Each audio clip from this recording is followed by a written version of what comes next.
కొరకై కొన్ని నిమిషాలు దేవుని యొక్క వాక్యాన్ని మనము చూచుకున్నట్టు వారమై ప్రభువును ఆత్మతోనూ సత్యముతోనూ ఆరాధించలాగున ప్రభు మనకి సహాయం చేయనుగాక, పరిశుద్ధాత్ముడు మనకి సహాయం చేయనుగాక. దాని కొరకై కొన్ని మాటలు లూకా సువార్త 4వ అధ్యాయము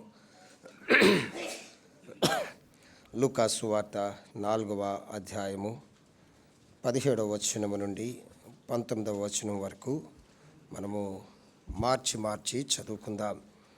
లూకా సువార్త 4వ అధ్యాయము 17వ వచనము నుండి 19వ వచనం వరకు మార్చి చదువుకుందాం. లేకపోతే 16వ వచనం నుండి.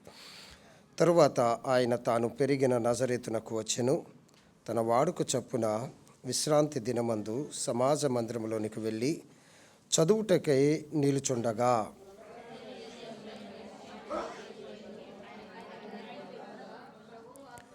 ప్రభువు ఆత్మ నా మీద ఉన్నది, బీదులకు సువార్త ప్రకటించుటకై ఆయన నన్ను అభిషేకించెను. చెరలోనున్న వారికి విడుదలను, గుడ్డి వారికి చూపును కలుగునని ప్రకటించుటకును, నలిగిన వారిని విడిపించుటకును,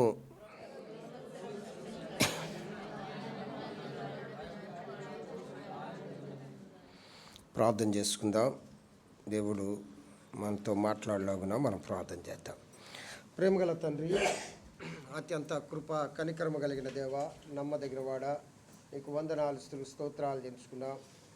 ప్రభు దినములో నిన్న ఆత్మతో సత్యముతో ఆరాధించడానికి మమ్మల్ని తీసుకొచ్చారు. మీకు వందనాలు స్తోత్రాలు ప్రభా. ఈ సంవత్సరం యొక్క ఆఖరి ప్రభు దినము నాయన ప్రభా, మేము ఎన్నోసార్లు తప్పిపోయినాం, ఎన్నోసార్లు పడిపోయినాం, ఎన్నోసార్లు నీ సన్నిధి ఎగ్గొట్టున్నాం. కనికరిస్తున్నావు, కృప చూపుతున్నావు, నీ ప్రేమ మమ్మల్ని వెంటాడుతూ ఉంది ప్రభా.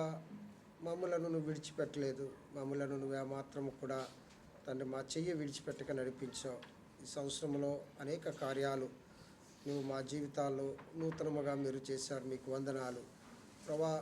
నిన్ను మేము ఆరాధించడానికి వచ్చి ఉన్నాం దేవా. సమస్తాన్ని మేము జ్ఞాపకం చేసుకొని నిన్ను ఆరాధించడానికి మీ సహాయం దయచేయండి ఆయన. ఇక్కడ కూర్చున్న వారందరికన్నా తెలుపుడను ప్రభా, నీ గ్రంథం కూడా తండ్రి పట్టుకోవటానికి యోగ్యుడు కాను నాయన. కానీ నన్ను రక్షించుకున్నావు, నా నోట నీ మాట పెట్టి నీ గ్రంథాన్ని తండ్రి ప్రభా నా చేతికి ఇచ్చావు. నీకు వందనాలు స్తోత్రాలు. నా భాషలు ఇచ్చావు, నీకు వందనాలు స్తోత్రాలు ప్రభా. వాక్యాన్ని తను మేము పఠిస్తుండగా, ధ్యానిస్తుండగా తను మీరు మాకు సహాయం దయచేయండి. కూర్చున్న వారందరూ తండ్రి వారికన్నా నేను అత్యల్పులను ఒప్పుకుంటూ నీ సిలువ చాటు నన్ను దాయమని కోరుకుంటూ పరిశుద్ధాత్మను నాకు సహాయం చేయనుగా కానీ ఒప్పుకుంటూ యేసు నామమున ప్రార్థించి వేడుకొంచున్నాము తండ్రి, ఆమేన్.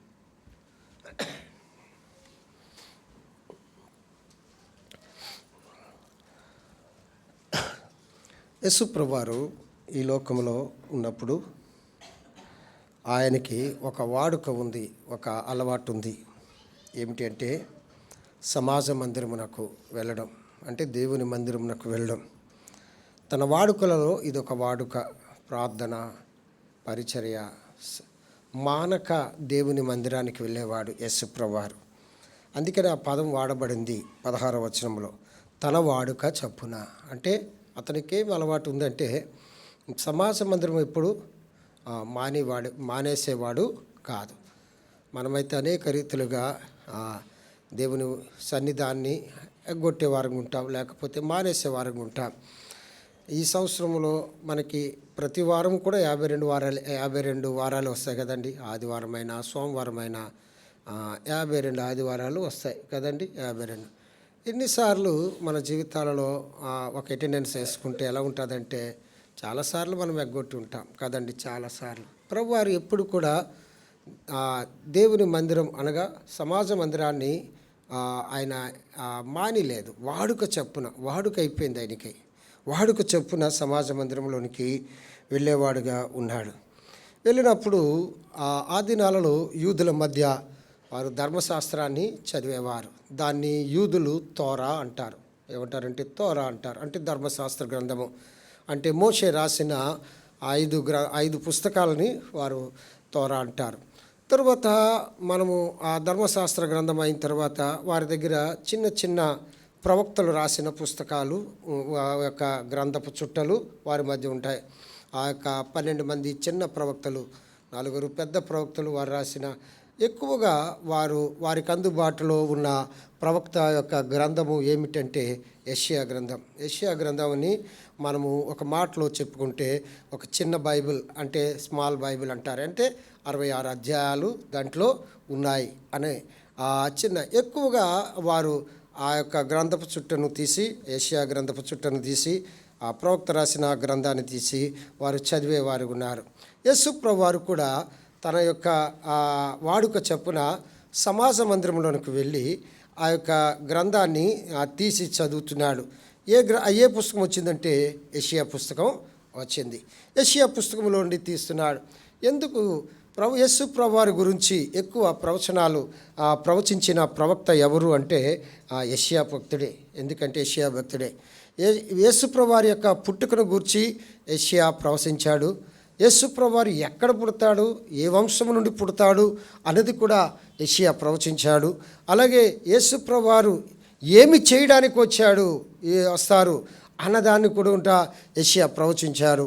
యేసు ప్రభు వారు ఎలా చనిపోతారు అన్నదాని గురించి కూడా యెషయా ప్రవచించారు. చూడండి, అవసరం లేదని నేను చెప్పేస్తాను, జాగ్రత్త వినండి. సమయము అనుకూలంగా మనం ముందుకు వెళ్ళిపోదాం. యేసు ప్రభు వారు ఎలా పుడతాడు, ఎవరికి పుడతారు అన్నది యెషయా గ్రంథము 7వ అధ్యాయం 14వ వచనములో, కన్యక గర్భవతి అయి కుమారుని కనును, అతనికి ఇమ్మానుయేల్ అని పేరు. ఎవరికి పుడుతుంది అని చెప్పినట్లయితే కన్యకకు పుడతారు అని యెషయా యేసు ప్రభు వారు రాకముందు 700 సంవత్సరాల పూర్వమే ప్రవచించాడు కదండి.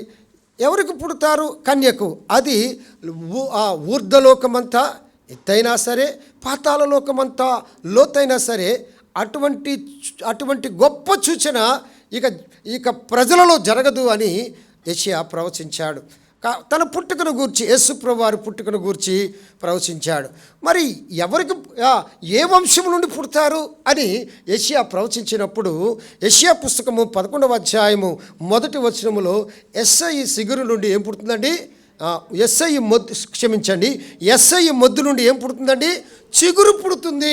అంటే దావీదు వంశము నుండి అతడు పుడతాడు. దావీదు యొక్క యూదా గోత్రము నుండి అతడు పుడతాడు. ఆ యొక్క యెస్సై యొక్క సంతానం నుండి, యూదా జాతి నుండి అతడు పుడతాడు. ఏ వంశం నుండి పుడతారో కూడా యేసు ప్రభువు వారు పుట్టక ముందు 700 సంవత్సరాలకు పూర్వమే ఆయన ప్రవచించాడు. తర్వాత యేసు ప్రభువు వారు ఏమి చేయడానికి పుడుతున్నాడు అన్నది యెషయా గ్రంథము 61వ అధ్యాయంలో అతడు ప్రవచించాడు. ఏమి చేయడానికి, అసలు ఏమి చేయడానికి యేసు ప్రభువు వారు ఈ లోకానికి వచ్చాడు అన్నది యెషయా గ్రంథము 61వ అధ్యాయంలో ఆయన చెప్పి ఉన్నారు, మొదటి 4 వచనాల్లో. అలాగే యేసు ప్రభువు వారు ఎలాగ చనిపోతారు అనే దాని గురించి యెషయా పుస్తకము 53వ అధ్యాయంలో చాలా వివరణ ఉంది.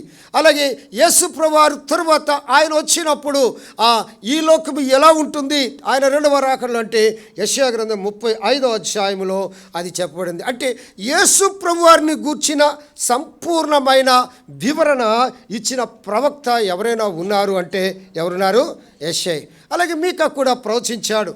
ఆ దినాలలో ఆ ప్రవక్త గ్రంథాలు, హేరోదు యొక్క కోటలో ఒక పుస్తకం ఉంది. ఏ పుస్తకం ఉంది? మీకా పుస్తకాన్ని తీసి వారు ఏం చేశారు? అవునండి, యూదా దేశపు బెత్లెహేములోని అతడు పుడతాడు అని రాజుగారికి వారు శాస్త్రులు ఆ యొక్క చెప్పినట్టు మనం చూడొచ్చు. సరే, యేసు ప్రభు వారు పుట్టిన తరువాత ఆయన వాడుక చప్పున ఈ సమాజ మందిరంలోకి వెళ్ళిన తర్వాత ఆయన దేని కొరకు పుట్టాడు, దేని కొరకు వచ్చారు ఈ లోకమునకు, యేసు ప్రభు వారు దేని కొరకు వచ్చారు అన్నది యెషయా తన పుస్తకంలో 61వ అధ్యాయంలోనే ఆయన ప్రవచించాడు. అదే మాట మనం చదువుకున్నాం. లూకా సువార్త 4వ అధ్యాయం. రండి, లూకా సువార్త 4వ అధ్యాయము 17వ వచనం చదువుతారా? ప్రవక్త అయిన యెషయా గ్రంథము, యెషయా గ్రంథము ప్రవక్తల గ్రంథం. ఇది ధర్మశాస్త్రము కాదు, ఇది ప్రవక్తల పుస్తకాలు. ప్రవక్తల పుస్తకాన్ని చదువుతుంటారు. మనకైతే వాడుకలేదు, కానీ కొన్ని డినామినేషన్స్లో 3 వాక్య భాగాలు బోర్డు మీద పెట్టి 3 వాక్యాలు చదువుతుంటారు కదండి. పత్రిక పాఠం అంటారు, తర్వాత ఆ పాత నిబంధన భాగం అంటారు, ఆ తర్వాత సువార్తల భాగం అని వారు చెప్తుంటారు. అలాగే యూదుల సమాజంలో కూడా ఏమంటారంటే ఒక ధర్మశాస్త్రంలో ఒక భాగం చదువుతారు, ప్రవక్తల పాఠం కూడా ఒకటి చదువుతారు. అప్పుడు సువార్త పాఠాలు లేవు. సువార్త పాఠాలు ఎప్పుడు వచ్చాయి? ప్రభు పుట్టిన తరువాత సువార్త వచ్చింది. సువార్తం యొక్క పుస్తకాలు వచ్చాయి. కానీ వీరేం చేస్తారంటే ధర్మశాస్త్రాన్ని చదువుతారు, తర్వాత ప్రవక్తల పుస్తకాలు కూడా వారు చదువుతారు. ధర్మశాస్త్రము ఏమి చెప్తుందో వారు బోధిస్తారు. అలాగే వారు ధర్మశాస్త్రము తరువాత వచ్చిన ప్రవక్తలు ఏమి చెప్తున్నారో కూడా వారు చెప్తారు. అందుకనే ఒక ధర్మశాస్త్ర పాఠము చదివిన తరువాత వారు ఏం చేస్తారంటే ప్రవక్తల పాఠాన్ని కూడా వారు చదువుతుంటారు. యేసు ప్రభువారికి ఆ ఒక భాగ్యం వచ్చింది. ఆ సమాజ మందిరంలో నిలబడి ప్రవక్తల పాఠాన్ని చదువుతున్నాడు. ప్రవక్తల పాఠము ఏమిటి అంటే యెషయా పుస్తకము ఈ మాట 61వ అధ్యాయంలో ఏం చదవండి, 18వ వచనం. ప్రభు ఆత్మ నా మీద ఉన్నది, బీదలకు సువార్త ప్రకటించుటకే ఆయన నన్ను అభిషేకించాను. 4-5 కార్యాలు ప్రభువు తన కార్యము భూలోకములో నెరవేర్చడానికే ఈ లోకానికి వచ్చి ఉన్నాడు, ఈ లోకములో పుట్టి ఉన్నాడు. 1 బీదలకు సువార్త ప్రకటించుటకై యెషయా ప్రవచించాడు. 1 బీదలకు సువార్త ప్రకటించుటకై. 2వది చెరలోనున్న వారిని విడుదల దయచేయుటకై. ఎందుకు వచ్చి యేసు ప్రభువారు వస్తారు అని యెషయా భక్తుడు చెప్పి ఉన్నాడంటే బీదలకు సువార్త ప్రకటించడానికి, 2వది చెరలోనున్న వారికి విడుదల దయచేయడానికి, గుడ్డివారికి చూపును కలుగునని ప్రకటించడానికి వచ్చాడు. 4వది నలిగిన వారిని విడిపించడానికి వచ్చాడు. 5వది హితవచనము ప్రకటించడానికి వచ్చాడు. మీ యొక్క అర్థము కొరకే నేను చెప్తున్నాను. 5 విషయాలు ప్రవక్త యెషయా యేసు ప్రభువారు రాకముందే యేసు ప్రభువారు ఎందుకు వచ్చి ఏమి చేస్తాడు అనే దాని గురించి 5 విషయాలు రాసి ఉన్నాడు. ఏమిటి రాసి ఉన్నాడండి? బీదలకు సువార్త ప్రకటించుట, చెరలోనున్న వారిని విడుదల దయచేయుట, 3వది గుడ్డివారికి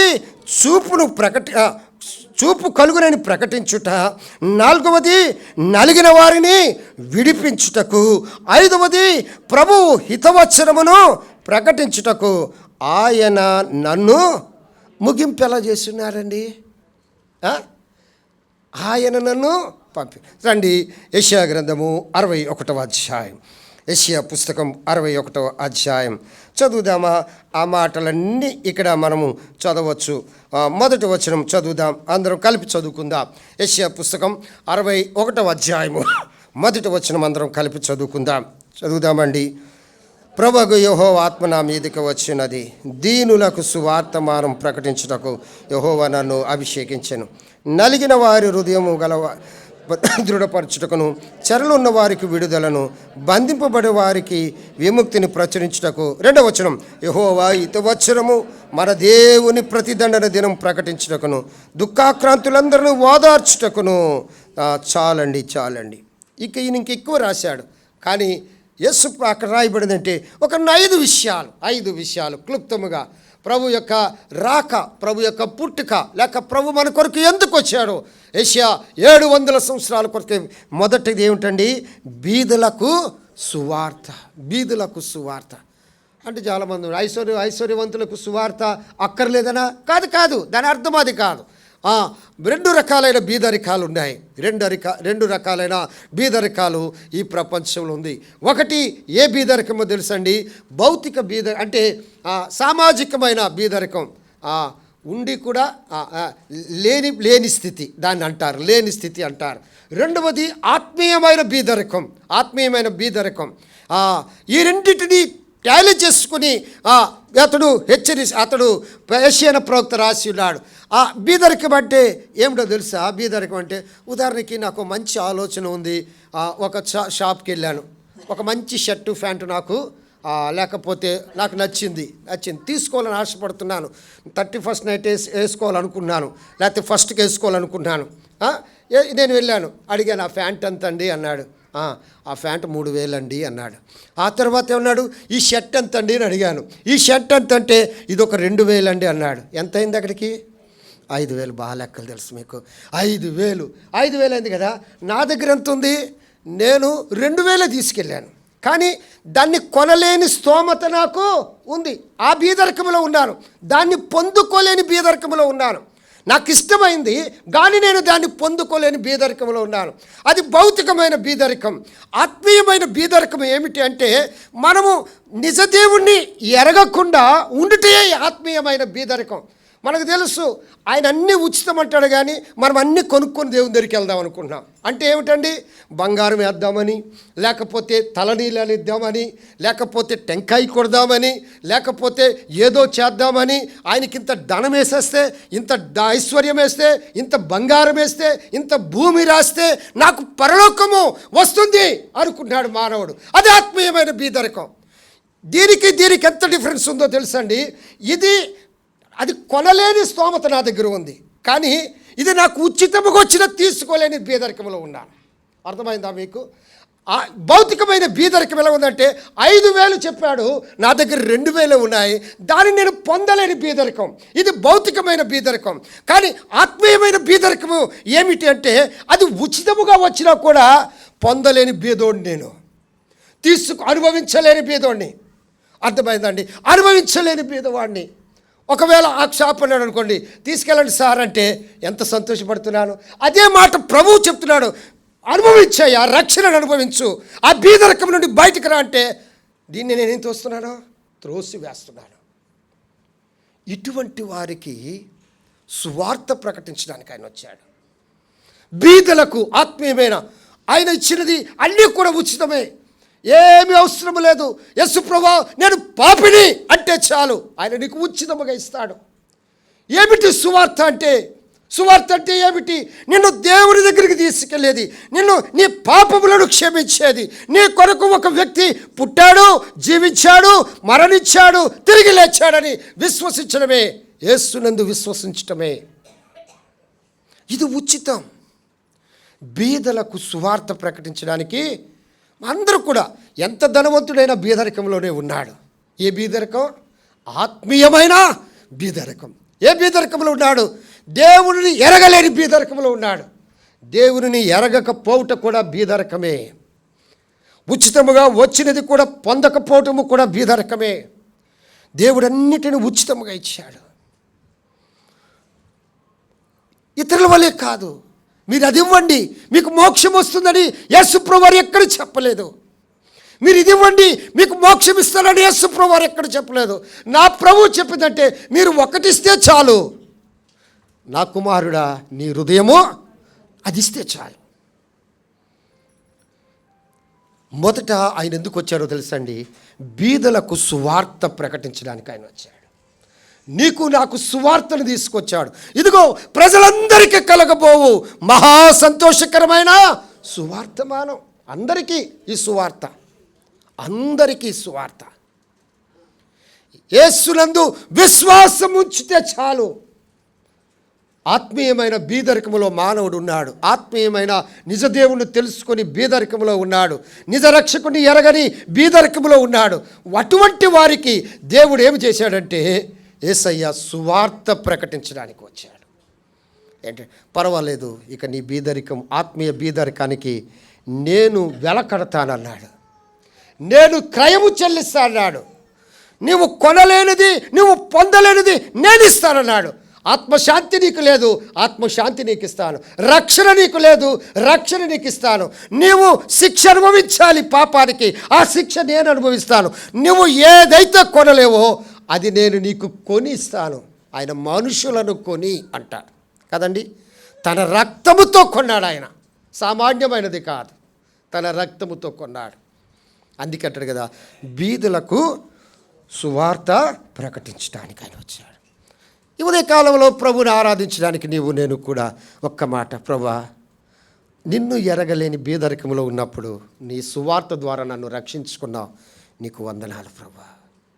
నీ వాక్యము ద్వారా నన్ను కొన్నావే, నేను చెల్లించలేని వేళ నీవు చెల్లించి నన్ను నీ బిడ్డగా చేసుకున్నావయ్యా. నేను బీదరికములో ఉన్నాను, ఆ వెల నేను చెల్లించలేను, ఆ క్రయధనము నేను చెల్లించలేను, చెల్లించి నన్ను కొన్నావు, నీకు వందనాలు, నన్ను ఐశ్వర్యవంతుని చేశావు. నువ్వు ధనవంతుడు అయి ఉండి కూడా నా కొరకు ఏమైపోయావండి, దరిద్రుడు అయిపోయావు. సువార్తమానం, బీదలకు సువార్తమానం. రెండవది చూడండి ఏమంటాడండి, చెరలోనున్న వారికి విడుదల. చెరలో ఉన్న వారికి విడుదల రెండవ మాట. ఇది 700 సంవత్సరాలకు పూర్వమే, యేసు ప్రభువారు పుట్టక ముందు 700 సంవత్సరాలకు పూర్వమే యెషయా ప్రవక్త తన యొక్క ప్రవచనాలన్నిటిలో కూడా యేసు ప్రభువారిని ఎత్తి చూపించారు. అందుకని యూదులు తోరా తరువాత అంటే ధర్మశాస్త్రం తక్క ఎక్కువ యెషయా పుస్తకాన్నే చదువుతారు. యెషయా పుస్తకంలో ఉన్న అనేక అంశాలు పేతురు గారు బోధించారు, పౌలు గారు బోధించారు.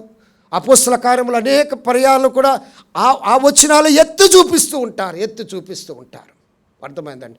రెండవ అంశాన్ని చూసినట్లయితే చెరలో ఉన్న వారికి ఏమి జరుగుతుందండి, విడుదల.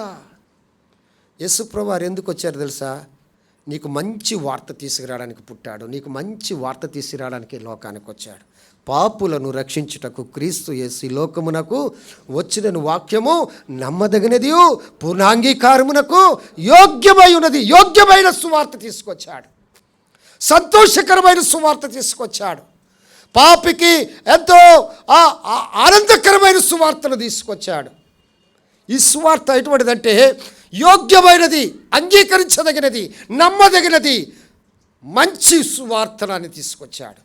రెండవ అంశము, చెరలోనున్న వారికి ఆయన ఏం చేశాడండి, విడుదల. ఎవరు మనల్ని విడుదల చేస్తారు? అసలు మనము ఏ చెరలో ఉన్నాం? మానవుడు ఏ చెరలో ఉన్నాడు? అపోస్తల కార్యం 10వ అధ్యాయము 38వ వచనం చదువుతారా? అపోస్తల కార్యం 10వ అధ్యాయము 38వ వచనం. అపోస్తల కార్యం 10 చదవమ్మా. అది ఏదనగా దేవుడు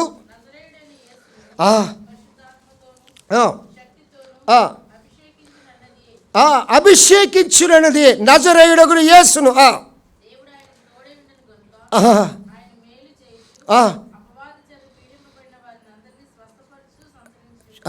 ఏ చెర ఉందండి?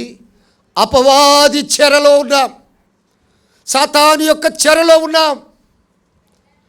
అందుకంటే ఈ మాటలు పేతురు గారు చెప్తున్నారు 10వ అధ్యాయంలో 38వ వచనంలో. అదే 36 చూసినట్లయితే యేసు క్రీస్తు అందరికీ ప్రభు. నువ్వెవరైనా సరే, ఏ జాతి అయినా, ఏ కులమైనా, నువ్వు ఏ దేశస్థుడివైనా, నీకు ప్రభు అయినా నిన్ను ఎలా ఆ ప్రభు, ఆ రక్షకుడు చెర నుండి విడిపించడానికి వచ్చి ఉన్నాడు. ఏ చెర అది? చూడండి అక్కడ ఏమన్నాడండి, అపవాది చేత పీడింపబడిన వారందరినీ కూడా.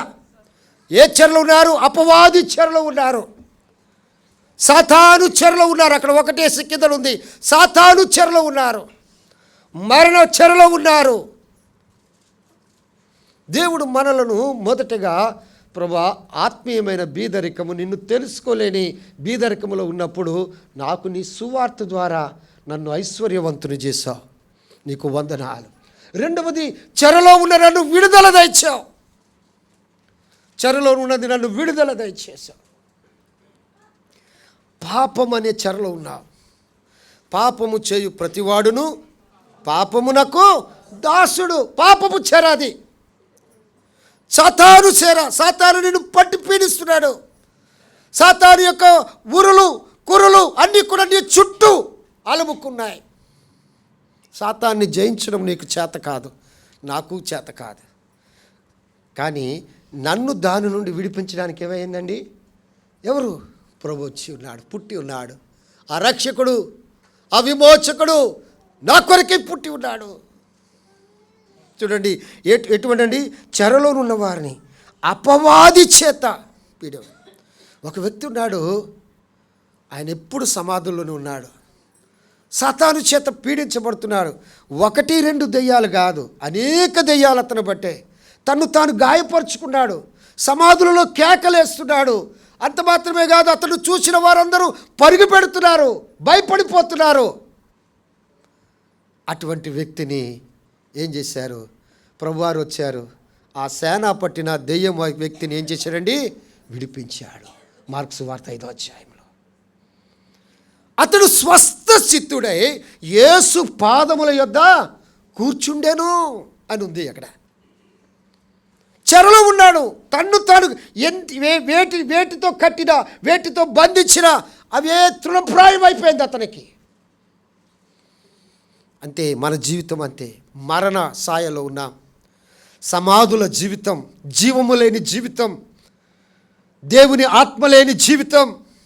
అర్థమైందా? ఈ లోకములో అనేక వాటికి కేకలేసి ఆరాధించే జీవితం. చెరలో ఉన్న వారిని విడుదల దయచేశాడు ప్రభు. ఈ లోకానికి ఎందుకు వచ్చారో తెలుసా? ఎందుకు పుట్టారో తెలుసా? ఎందుకు ఆయన ఈ లోకానికి రావాల్సి వచ్చింది తెలుసా? ఏషియా ప్రవక్త అంటున్నాడు 700 చెరలోనున్న వారికి విడుదల ఇవ్వడానికి ఆయన వచ్చాడు. ఏ చెర ఉంది నీ జీవితంలో? ఏ చెర ఉంది? మరణముతో ఉన్నావు, శాపముతో ఉన్నావు, సాతాను బంధకములో ఉన్నావు, పాపముతో ఉన్న నిన్ను విడుదల దయచేయడానికి వచ్చిన్నారు. ఒక రాత్రి మా ఇంటి వెనకాల ఒక దొంగను పట్టుకున్నాం, చాలా సంవత్సరాల క్రితం. మా సందులో వెళ్ళిపోయి అలాగ వచ్చిన తర్వాత ఇక ధైర్యం చేసి ఎవరు వద్దన నేను లోపలికి వెళ్ళి అట్నుండి ఒకని పెట్టి పట్టుకొని వచ్చి వాడి స్తంభానికి వేసి కట్టాం. స్తంభానికి వాడు ఏమనుకుంటాడు? వాడి హృదయంలో, వాడు మనసులో ఏమనుకుంటాడు? ఎవడే నిప్పితే బాగున్ను. ఎలా పరిగెడతామండి? ఎలా పరిగెడతాం అంటారు కదండి ఎవడైనా. వీళ్ళందరూ మా వాళ్ళందరూ అన్నారు, ఆ సందులో వాళ్ళందరూ వచ్చి అన్న కొట్టకన్నా అని కొట్టలేదు, కట్టాం అంతే. కొట్టలేదు కానీ కట్టి పెట్టాం. పోలీసులు కంప్లైంట్ ఇస్తే పోలీసులు ఇవన్నీ మామూలే సార్ అంటాడు. ఆయన ఎంత సింపుల్గా తీసాడు. ఇవన్నీ మామూలే సార్ అంటాడు. ఆడి తీసుకెళ్ళారు. తర్వాత ఏమయ్యాడో తెలీదు, ఏమో తెలీదు. పేరుకి తీసుకెళ్ళారు. తీసుకెళ్ళిన తర్వాత ఏం జరిగిందో మనకు తెలియదు, అయిపోయింది. వాడు ఆలోచన అంతా ఏమిటి? ఇప్పుడు నన్ను ఏదో చంపేస్తారు, లేకపోతే ఏదో చేసేస్తారు, ఈ దెబ్బ నుండి తప్పించుకోవాలనుకుని వాడు ఏం చేస్తాడంటే, నన్ను ఎవరైనా విడుదల దయచేస్తే ఎలా పరిగెడతాడండి? లేడీ కన్నా స్పీడ్గా పరిగెడతాడు. పాపము మనల్ని కట్టేసింది, సాతానుడు మనల్ని బంధించేశాడు. ఇప్పుడు మనకేమి కావాలి? విడుదల కావాలి. ఎటువంటి విడుదల? ఎవరు ఇప్పుతారు అది? ప్రభు. అందుకే అంటున్నాడు, నీ పాప బంధకముల నుండి ఆయన నిన్ను విడిపించడానికి వచ్చాడు. సాతాను బంధకముల నుండి నిన్ను విడిపించడానికి వచ్చాడు. ప్రభా నీకు వందనాలు. ఆత్మీయ బీదరికములో ఉన్న నాకు సువార్త ద్వారా నన్ను రక్షించావు. నీకు వందనాలు ప్రభా, నీకు వందనాలయ్యా. నా చెరను తండ్రి ప్రభా విడుదల దయచేసావు. అందుకనే చెరగా ఆయన తీసుకుని వెళ్ళిపోయాడు. ఎఫెసీ పత్రికలో ఆయన మృత్యుంజయుడైన తర్వాత నీ జీవితంలో నా ఆత్మీయ బంధకాలు, సాతాను బంధకాలు విడిపించి ప్రభా ఆత్మ బంధము దేవునితో కలిపావు. నీకు వందనాలు అని చెప్పాలి. మూడవదిగా చూసినట్లయితే చూడండి, లూకాసు వార్త 4వ అధ్యాయం. లూకాసు వార్త 4వ అధ్యాయము. గుడ్డివారికి చూపు కలుగునని ప్రకటించుతారు. గుడ్డివారికి ఏం కలిగించడానికండి? చూపు. గుడ్డితనం 2 రకాలు. బాహ్య గుడ్డితనం, ఏమీ కనబడదు. ఆత్మీయ గుడ్డితనం.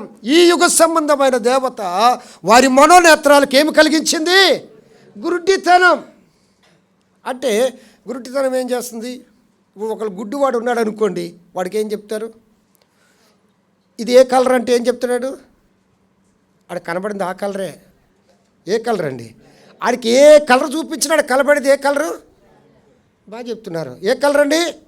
తెల్ల బోర్డు తీసుకొచ్చి ఏ కలర్ అంటే ఇదే కలర్ చెప్తాడు. అర్థమైందా? ఒకవేళ తెల్ల వస్త్రం చూపించి ఇదే కలర్ అంటే వాడేమంటాడు? బ్లాక్ కలర్ అంటాడు. కాదు ఇది వైట్ తెచ్చావు, జాగ్రత్త రండి, నువ్వు వైట్ తెచ్చావు, ఏం చెప్తుందా? ఇది బ్లూ కలర్ అంటే వాడు బ్లూవా అంటాడు. ఏమంటాడండి? బ్లూ అంటాడు. కానీ చూపించింది ఏమిటి? White colour. సాతానుడు అలా మోసగిస్తున్నాడు మనల్ని. నిజ దేవుని దాచిపెడుతున్నాడు. వైట్ కలర్ పరిశుద్ధతను దాచిపెట్టి వాడేం చేస్తున్నాడంటే అనేకమైన colours, green colour, red colour, అర్థమైందా? ఈ దినాల్లో ఎల్లో కలర్, ఈ దినాల్లో ఏం చేస్తున్నాడండి? Orange colour. ఆరెంజ్ కలర్ అంటే ఈ భక్తులు, ఎల్లో గ్రీన్ కలర్ అంటే ఆ భక్తులు, బ్లాక్ కలర్ అంటే ఈ భక్తులు, ఇవన్నీ చూపిస్తున్నాడు. అసలైన కలర్ వాడు చూపించకుండా ఏది చెప్పితే అదే నమ్మేవాడే గుడ్డోడు. ఆ గుడ్డోడు కళ్ళు తెరవడానికే ప్రభువైన యేసుక్రీస్తు వచ్చారు. ఆ గుడ్డివాడి కళ్ళలే ఈ యుగ సంబంధమైన దేవత వారి మనోనేత్రాలకు ఏం కలిగేసిందండి? గుడ్డితనం. నువ్వు వైట్ కలర్ తీసుకొచ్చావు, పక్కన వ్యక్తున్నాడు అది గ్రీన్ కలర్ బ్రదర్ అంటే వీడేమన్నాడు? గ్రీన్ కలర్ అంటాడు. గ్రీన్ కలర్ అనబట్టి గ్రీన్ కలర్ అన్నాడు. నిజ రంగుని ఏం చేశారండి? దాచిపెట్టారు. నిజ క్రీస్తును, యేసు రక్షకుని దాచిపెట్టి అనేక రంగులు అల్లుతున్నారు ఈ దేశంలో. అనేక రంగులు చూపిస్తున్నారు భక్తిలో. ఆత్మశుద్ధి లేకుండా, హృదయ శుద్ధి లేకుండా, పాప క్షమాపణ లేకుండా అనేక రంగులు చూపిస్తున్నారు. ఎల్లో కలర్, ఆరెంజ్ కలర్, ఆ కలర్, ఈ కలర్. ఈ గుడ్డివాడికి ఏముంటుంది? ఆడ కనబడేది బ్లాక్ ఒకటే, మిగతా చెప్పేది ఏమిటండి? నువ్వు ఏది చెప్తే అది నమ్ముతాడు. భక్తి అలా తయారైంది. ఈ యుగ సంబంధమైన దేవత మన మనోనేత్రాలకు ఏం కలుగు చేసిందండి? గుడ్డితనం. అందుకనే సౌలు గారి యొక్క పొరలు రాలే, కళ్ళు యొక్క పొరలు, ఆ కళ్ళు పొరలు రాలినంత వరకు అతడు గుడ్డోడుగానే ఉండిపోయాడు. ఎప్పుడైతే రాలిందో ప్రత్యక్షముగా చూచాడు ప్రభువారిని, ప్రభుని గణపరుస్తున్నాడు, ప్రభు సేవ చేసిన వాడుగా ఉన్నాడు, ప్రభు కొరకు హింసలు పొందిన వాడుగా ఉన్నాడు. ఎప్పుడైతే ఈ యుగ సంబంధమైన దేవత మనకు గుడ్డితనము కలుగజేసిందో అది ఏమి చేస్తుందంటే నిజ దేవుణ్ణి చూడకుండా చేస్తుంది. అటువంటి వారిని చూడండి, అక్కడ ఏమంటాడు? చూపు కలుగునని ప్రకటించడానికి వచ్చాడు. ప్రభా, నా మనోనేత్రాలు తెరిసినందుకు నీకు వందనాలయ్యా. నా ఆత్మీయ బీదరికము నుండి నిన్ను పొందుకునే ఐశ్వర్యవంతునిగా మార్చావు, నీకు వందనాలు. సాతాను చెర నుండి నాకు విడుదలిచ్చావు, నీకు వందనాలు. పాపపు చెర నుండి నాకు విడుదలిచ్చావు, నీకు వందనాలు. మరణ చెర నుండి నాకు విడుదలిచ్చావు, నీకు వందనాలు. అగ్ని గంధకము నుండి నాకు విడుదలిచ్చావు, నీకు వందనాలు. తర్వాత చూడండి ఏమన్నాడు? 4వది, నలిగిన వారిని విడిపించుటకు. ఎవరికండి? యేసుప్రభువారు. యేసుప్రభువారు 2024 సంవత్సరాల క్రితం ఈ భూలోకంలో జన్మించడానికి కారణము యెషయా ప్రవక్త చెప్తున్న మాటలలో మనము చూసినట్లయితే నలిగిన వారికి ఆయన ఏం చేస్తున్నాడండి? విడిపించుతాడు. నలిగిపోయాం మానవులు, అనేకమైన సమస్యలతో నలిగిపోతున్నాం. ప్రతి కుటుంబంలో ఏదో ఒక సమస్య, ప్రతి అనారోగ్య సమస్యలు, ఆర్థిక సమస్యలు, అనేకమైన సమస్యలు. నలిగిపోతున్నారు. ఎలాగా వీటి నుండి నాకు విడుదల అంటే ప్రభువైన యేసు అన్నారు, నేనున్నాను, నేను అందుకే వచ్చాను అంటున్నాడు. ఒక ఆమె ఉంది, ఆమె 12 సంవత్సరాల నుండి రక్తస్రావంతో ఆమె ఏం చేస్తుందండి? బాధపడుతుంది. ఎంతమంది దగ్గరికి వెళ్ళినా ఆమె రోగము బాగా నలిగిపోతుంది. తన జీవితంలో శారీరకముగా, మానసికముగా కృంగిపోతుంది. తన శరీరంలో మనోవ్యాధి ఎక్కువైపోయింది. అయ్యో, ఏమిటి బాధ? 12 సంవత్సరాల నుండి నలిగిపోతున్నారు. అలాగే బైబిల్ గ్రంథంలో చాలామంది ఉన్నారు. నలిగిపోయిన వారికి విడుదల ఇవ్వడానికి ఆయన వచ్చాడు. అనేకమైన విషయాలలో, అనేకమైన సమస్యలలో నలిగిపోయిన వారికి దేవుడు ఏమి చేస్తున్నాడంటే విడుదల ఇవ్వడానికి వచ్చాడు.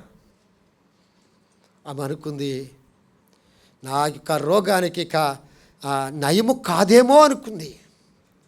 యేసయ్య మాట వింది. యేసయ్య వస్తున్నాడని ఆలకించింది. ప్రభు ఆ దినాలలో అటువంటి స్త్రీలు సమాజ మందిరంలోనికి రాకూడదు, సమాజం మధ్యకి రాకూడదు. ఎంతో నిష్టగా దూరముగా ఉండాలి. 12 సంవత్సరాలంటే సామాన్యము కాదండి, సామాన్యము కాదు. ఎంత శక్తి కోల్పోయిందో, ఎంత నలిగిపోయిందో, ఎంత మానసిక ఒత్తిడో, ఎంత కృంగిపోయిందో, ఎంత వేడిచిందో. నలిగిపోయిన ఆమె సమాజం మధ్యకు వచ్చి యేసు ప్రభు అందు నిలబడి, ప్రభా నాకు ఈ రోగం ఉందని చెప్పుకోవడానికే ఆమెకు ధైర్యం లేదు. సమాజం మధ్యకు రాకూడదు. అయినా కానీ చాటున వెళ్ళి ఆయన వస్త్రపు చెంగి ముట్టుకుంది, అంతే చాలు. ఎంత విశ్వాసం అండి! నలిగిపోయిన వారిని, నీ జీవితంలో దేని గురించి నువ్వు నలిగిపోయావో అటువంటి వారికి విడుదల దయచేయడానికి వచ్చా. ఉదయ కాలంలో ప్రభుని ఆరాధిస్తావా? ప్రభా, నా జీవితంలో అనేక సమస్యలు, సమాధానం లేక సమస్యలతో కొట్టుమెట్టాడుతూ నష్టపోయి ప్రభా అనేక విషయాలలో నలిగిపోయిన నా కొరకు నువ్వు వచ్చావయ్యా, నువ్వున్నావయ్యా, నీకు వందనాలయ్యా. ఈ సంవత్సరంలో నాకు ఇచ్చిన ఈ సమాధానం బట్టి నీకు వందనాలు, ఈ సంతోషం బట్టి నీకు వందనాలు, ఈ సంవత్సరంలో ఈ స్థితి నుండి నన్ను బయటికి నెట్టినందుకు నీకు వందనాలు, నన్ను విడిపించినందుకు వందనాలు. ప్రభుని ఆరాధించగలవా? ప్రభు ఆరాధించగలవా?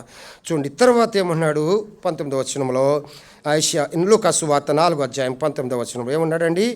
ప్రభు హితవచనము ప్రకటించుటకు ఆయన నన్ను పంపి ఉన్నాడు. ఏమన్నాడండి? ఆయన నన్ను, అంటే హితవచనం, సంతోషకరమైన సంవత్సరం. అందుకనే అసలు చరిత్రకారులు చరిత్రను 2 భాగాలుగా చేశారు. ఒకటి యేసుప్రభువారికి ముందు, తర్వాత యేసుప్రభువారి తర్వాత. ఎవరు ఒప్పుకోక తప్పదు. ఇది క్రీస్తు శకము అంటారు, క్రీస్తు శకము అంటారు. హితవచనము, కృపాకాలము. అర్థమైందండి? హితవచనములో అన్నిటికీ మనకు పరిష్కారం ఉంది. హితవచనములో అన్నిటికీ మనకి ఎలా ఉందంటే జవాబు ఉంది. నీ పాపమునకు పరిష్కారం ఉంది, నీ శాపమునకు పరిష్కారం ఉంది, నీ సమస్యకు పరిష్కారం ఉంది, నీ విడుదల కొరకు పరిష్కారం ఉంది. కానీ పొందలేకపోతున్నాం, మనం పొందలేకపోతున్నాం. అది హితవచనం అంటే. హితవచనం అంటే నీకు పరిష్కారం ఉంది, కానీ దాన్ని పొందే మార్గమే నువ్వు వెతకట్లేదు. నీ పాపమును రక్షించబడడానికి నీకు పరిష్కారం ఉంది, ఆయన ప్రభువైన యేసుక్రీస్తు. నీ చెర నుండి విడుదల పొందడానికి పరిష్కారం ఉంది, అది ప్రభువైన యేసుక్రీస్తు వారు. నీవు ఆత్మీయ గుడ్డితనము నుండి నిజ దేవుని ఎరగలేనప్పుడు నీకు పరిష్కారం ఉంది, అది ప్రభువైన యేసుక్రీస్తు వారు. నలిగిపోయిన నీ సమస్యకు పరిష్కారం ఉంది, అది ప్రభువైన యేసుక్రీస్తు వారు. ఆ హితవచనాన్ని తీసుకొచ్చాడు. అందుకే యేసుప్రభువారు పుట్టకకు ముందు 700 సంవత్సరాలకు పూర్వమే ఆయన ఏమన్నాడండి? ఆయన పుట్టుకను గూర్చి, ఆయన వంశమును గూర్చి, ఆయన మరణమును గూర్చి, ఆయన ఎందుకు వస్తున్నాడో దానిని గూర్చి విపులముగా రాశారు యెషయా పుస్తకం. హితవచనం ప్రకటించడానికి, అయ్యో మీకు మంచి దినాలు ఉన్నాయి అని ప్రకటించడానికి ప్రభువైన యేసుక్రీస్తు వారు వచ్చాయి. యూదుల దినాల్లో ఎంతో బానిసలుగా ఉండేవారు, రోమా సైన్యము కింద వారు నలిగిపోయేవారు ఉన్నారు. మతం ఆచారాలు ఆచరించేవారు, కానీ భౌతికముగా వారి స్థితిగతులు, ఆర్థిక స్థితిగతులు చూస్తే ఎంత బలహీన పడిపోయి ఉన్నాయి. మతముగా ఒక్కటే వారు, మతము యొక్క విషయంలోనే వారి భక్తి వారు చేస్తున్నారు, కానీ మిగతా అన్ని విషయాలలో వారు యేసు ప్రభు వారి కాలంలో వారు బానిసలే. ప్రభు ఏమన్నాడు తెలుసా? హితవచనం నీకుందా? ప్రభా, ఈ సంవత్సరం నాకు హితవచనం గురించా. యేసు ప్రభు వారు తిరిగి వచ్చినంత వరకు, మధ్య ఆకాశానికి వచ్చినంత వరకు కృపాకాలమే. అన్నీ అందుబాటులో ఉంటాయి నీకు. రక్షణ అందుబాటులో ఉంది, విడుదల అందుబాటులో ఉంది, ఆత్మీయ గుడ్డితనం నుండి బయటకు వచ్చే అందుబాటులో ఉన్నాయి, నీ సమస్యకు పరిష్కారం అందుబాటులో ఉన్నాయి. ఒకవేళ ఈ కృపాకాలము, హితవచనము దాటిపోతే ఏది నీకు అందుబాటులో రావు. పొందుదామన్నా రాదు, డబ్బిద్దామన్నా రాదు, కొండలు దూకినా రాదు, లోయల్లో పడినా రాదు. నీకు నీ ప్రక్కనే ఉన్నారు యేసు ప్రభువారు. ఆయన హితవచనం ప్రకటిస్తున్నారు. ఉదయకాలంలో కొన్ని మాటలతో ప్రభుని ఆరాధించగలవా? ప్రభువా, ఆత్మీయ బీదరికంలో ఉన్నప్పుడు నన్ను ఐశ్వర్యవంతుడని చేయడానికి నా బీదరికమును అనుభవించావయ్యా. నువ్వు దరిద్రుడు అయిపోయావయ్యా, నీకు వందనాలు ప్రభువా అని చెప్పు. రెండవది, ప్రభువా, సాతాను చెర, మరణ చెర, పాపపు చెర, తండ్రి శాపపు చెరలో ఉన్న నన్ను విడుదల దయచేసావు, నీకు వందనాలు ప్రభువా అని చెప్పు. మూడవది, నిన్ను ఎరగలేని గుడ్డితనములో ఉన్నప్పుడు తండ్రి నా కళ్ళు తెరిచి నిజ దేవుని యేసుక్రీస్తువుని చూడటానికి నాకు ఇచ్చిన భాగ్యాన్ని బట్టి నా మనోనేత్రాలు తెరిచినందుకు నీకు వందనాలని చెప్పు.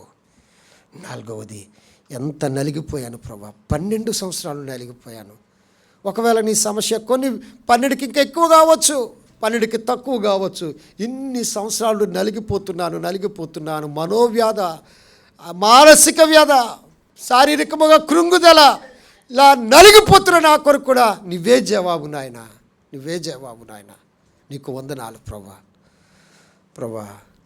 నాకు హితవచనం మంచిది నాకు అందుబాటులో ఉంచావు ఈ కృపకాలంలో. నీ వాక్యము నాకు అందుబాటులో ఉంచావు, నీకు వందనాలు. నీ సంఘము నాకు అందుబాటులో ఉంచావు, నీకు వందనాలు. నీ సహవాసము నాకు అందుబాటులో ఉంచావు, నీకు వందనాలు. నీ యొక్క తండ్రి నువ్వే నాకు అందుబాటులో ఉన్నావు తండ్రి, నీకు వందనాలు.